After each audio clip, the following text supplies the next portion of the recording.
학생 여러분 안녕하십니까? 창업 일반 두 번째 시간 4장 산업재산권에 대해서 계속 학습해 보도록 하겠습니다.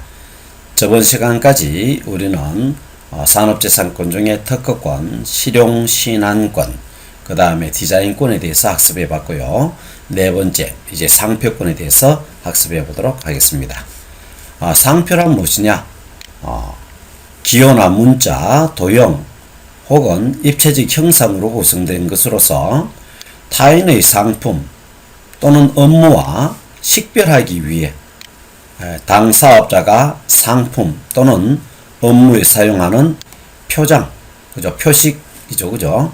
표장으로 이 표장을 독점적으로 사용할 권리, 이러한 것을 우리는 상표권이라고 이야기합니다. 상표의 종류에는 기호상표, 그 다음에 문자상표, 도형상표, 입체상표가 있는데 거기에 대해서 하나하나 학습해 보도록 하겠습니다. 먼저 기호상표에 대해서 학습해 보도록 하겠습니다. 말 그대로 기호 등을 간략히 도안해서 그림으로 만들어서 그죠? 만든 상표를 우리는 기호상표라고 이야기합니다. 요 밑에 이제 보면 이렇게 나와 있는 것이 보이죠. 그 다음에 두 번째 문자상표, 말 그대로 문자로 구성되어진 상표, 여기 밑에 보이듯이 특정한 이름을 디자인해서 상표로 사용하는 것이 되어지는 거죠. 세 번째 도형상품이 있습니다. 도형이라는 것은 여러가지 동물, 식물, 풍경 따위의 물건 따위를 또는 추상화 또는 기하학적 도형으로 이렇게 표시한 상표를 갖다가 우리는 도형상품이라고 이야기합니다. 그림의 형태로 나타냈다는 거죠, 그죠? 그래서 여기 보면은 대표적인 도형상표들을 눈으로 확인해 볼 수가 있습니다. 네 번째는 이제 입체상표죠. 그래서 입체상표는 외형을 입체적 형상으로 도안하여 구성한 상표를 갖다가 입체상표라는데 밑에 예제에 보면 3D로 입체 형태로 만들어 놓은 상표를 확인할 수가 있습니다. 모두 다 유명한 상표이죠, 그죠? 그래서 우리는 상표는 기호상표, 또 문자, 도형, 그 다음 입체상표 네 가지의 종류가 있다는 것을 살펴보았고요. 상표의 기능에 대해서 잠시 학습해 보도록 하겠습니다. 상표는 어떤 역할을 하느냐? 첫 번째, 다른 것과 구별하는 식별 기능을 하게 되어지는 거죠. 그래서 타인의 상품을 식별할 수 있는 거죠. 그죠? 구분할 수 있는 것을 의미한다. 두 번째, 출처를 표시한다. 그죠?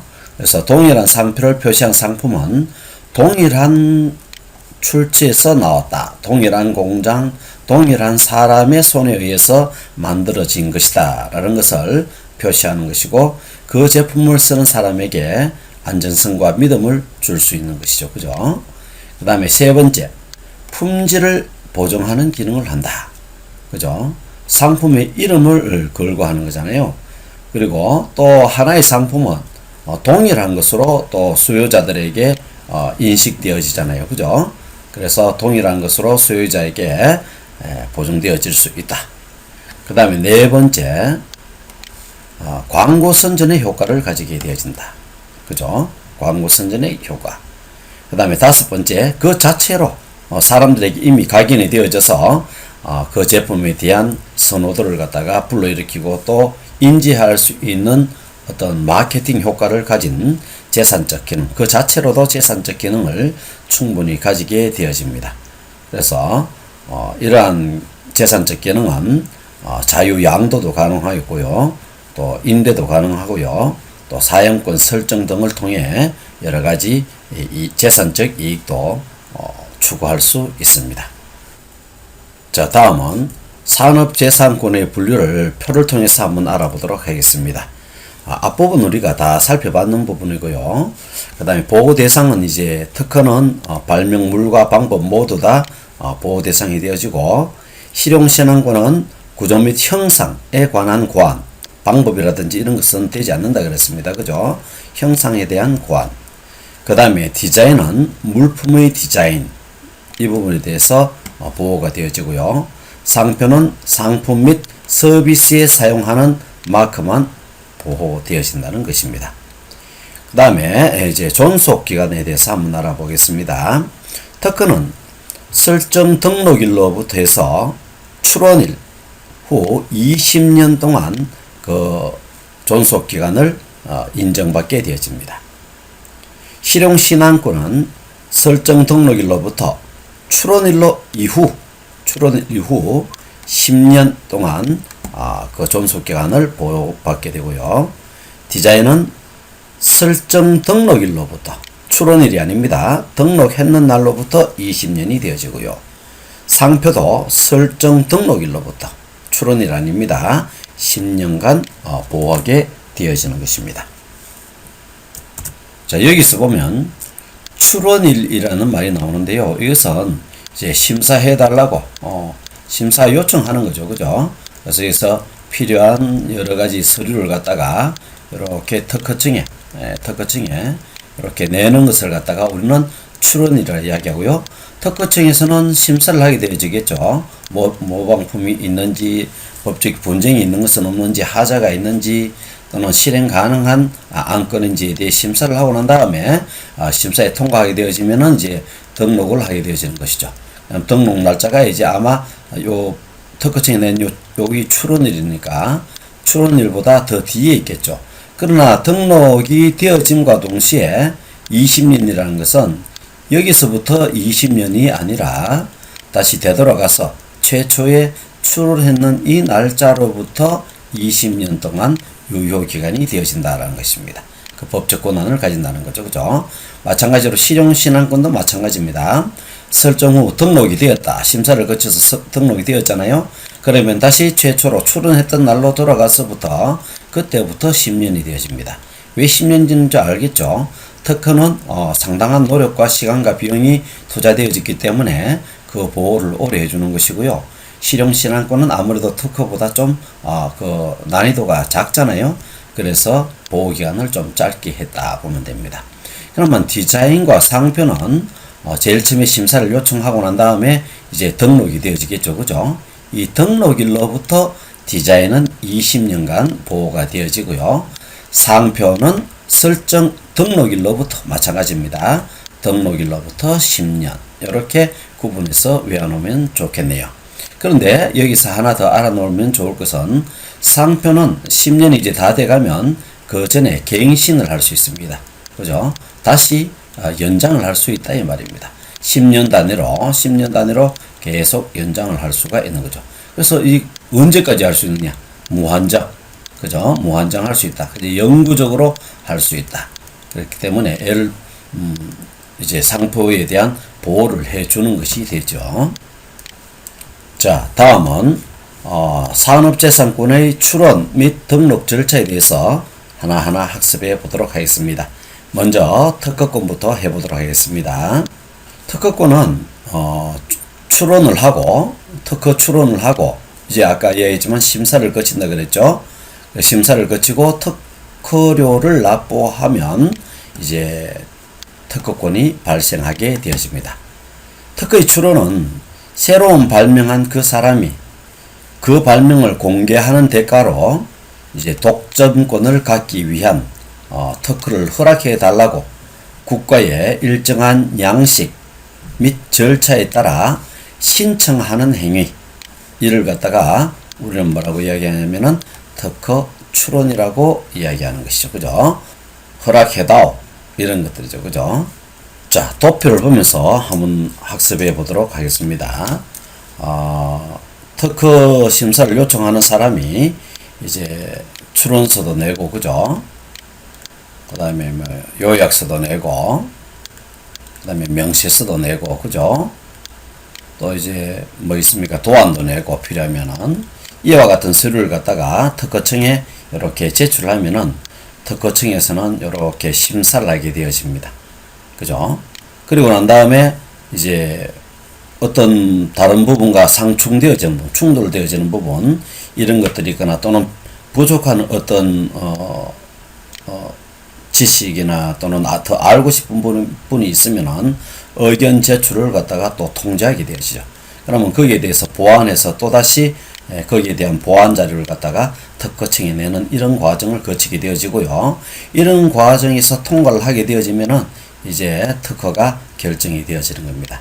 근데 그것이 다른 데서 이미 만들어졌는가라든지 또는 뭐 심한 모방이 있다든지 이랬을 경우에는 거절을 결정하게 되어집니다. 자, 이제 특허가 결정되어지면은 이제 특허료를 내고 특허권을 획득하게 되어지고 또 등록을 하게 됨으로써 이때부터 뭐가 되어지면은 독점적이고 또 다른 사람이 함부로 사용할 수 없는 배타적인 그런 권한을 가지게 되어지는 것이죠.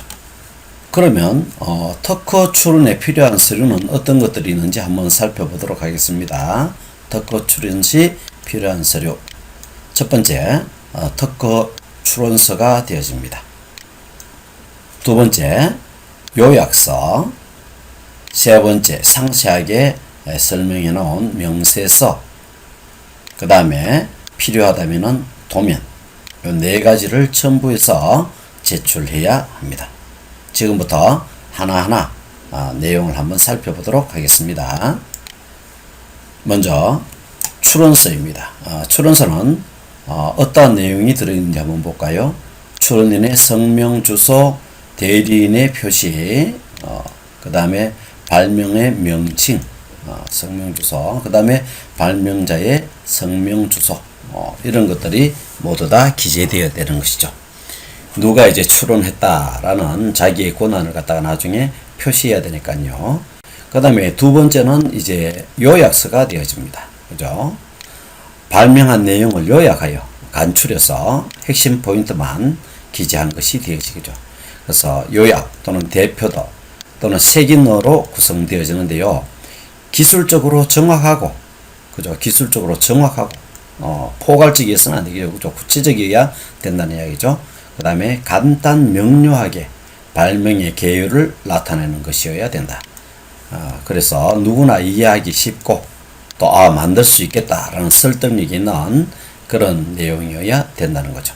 그래서 기술적으로 정확하고 간단 명료해야 된다. 정확하다는 것은 구체적이어야 된다. 그죠? 구체적이어야 된다.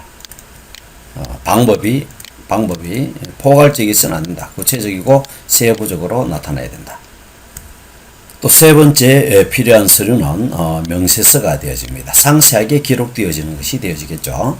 그래서 발명의 명칭은 무엇으로 할 것인지, 그 다음에 이제 도면의 간단한 설명, 그죠? 도면은 그림을 이야기하는 겁니다. 특허의 도면, 그림.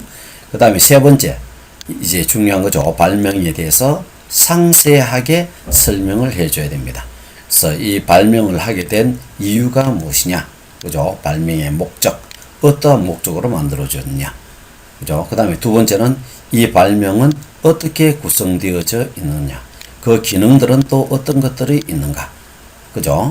그리고 세 번째는 이제 이 발명을 함으로써 얻어지게 되어지는 효과는 어떤 것들이 있는가, 이런 기능들은 어떤 효과를 갖다가 창출해내느냐, 여기에 대한 상세한 내역을 갖다가 적어줘야 되겠죠.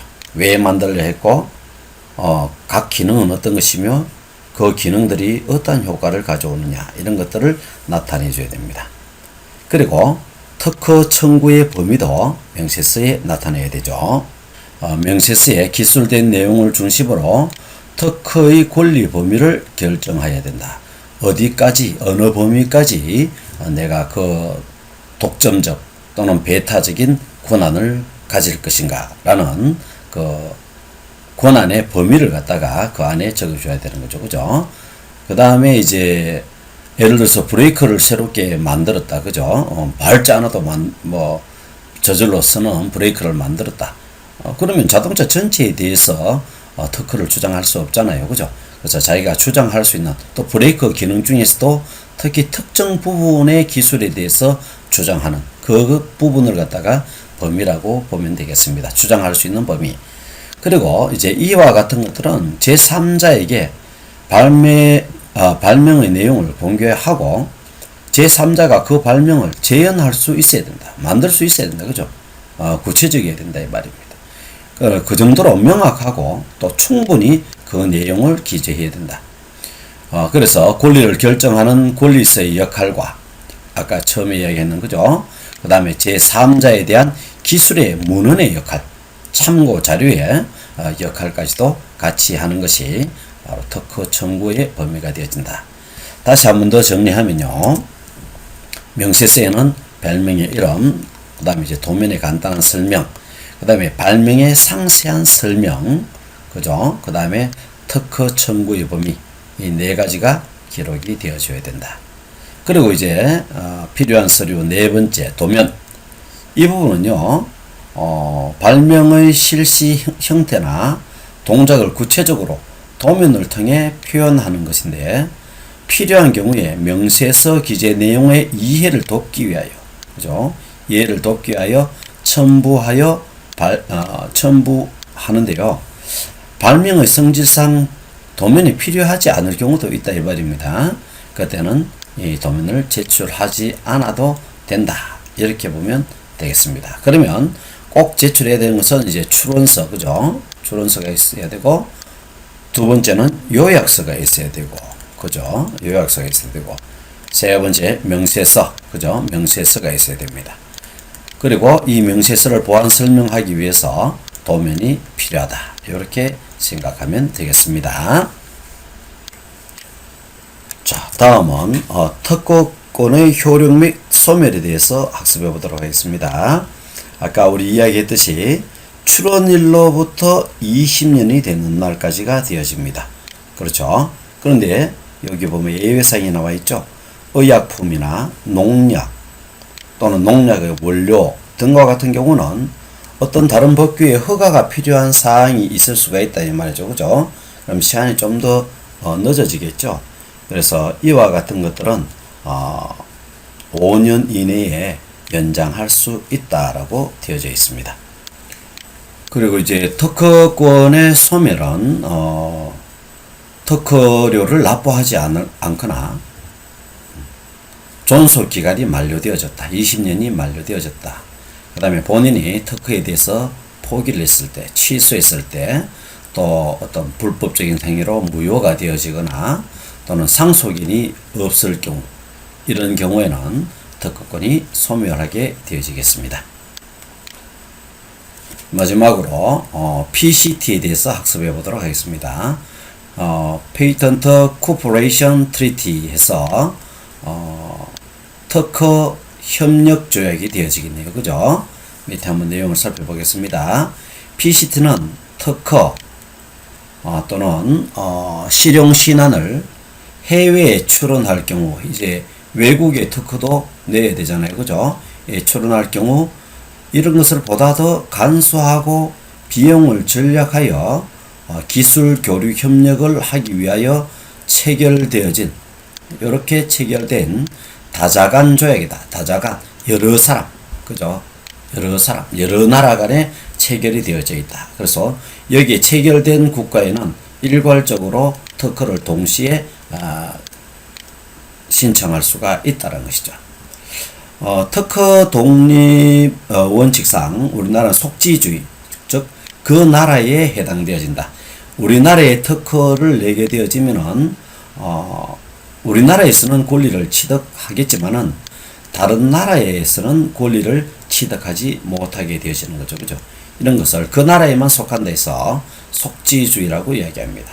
그래서 다른 나라의 권리를 취득하지 못하면 그 나라에서는 다른 나라에서는 독점 배타적인 권리를 행사할 수 없다 이 말입니다.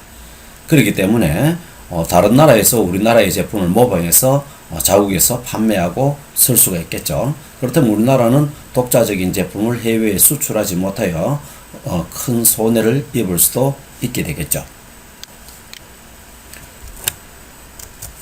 그래서 출원인은, 특허나 실용신안의 출원인은 각 나라에 별도로 출원을 하면은 뭐 제도도 다르고 절차도 까다롭고 비용도 많이 드는 그런 번거로움을 갖게 되기 때문에 출원인이 특허청에, 수리관청 특허청에 하나의 국제 출원 서류를 이렇게 제출합니다. 한 개만.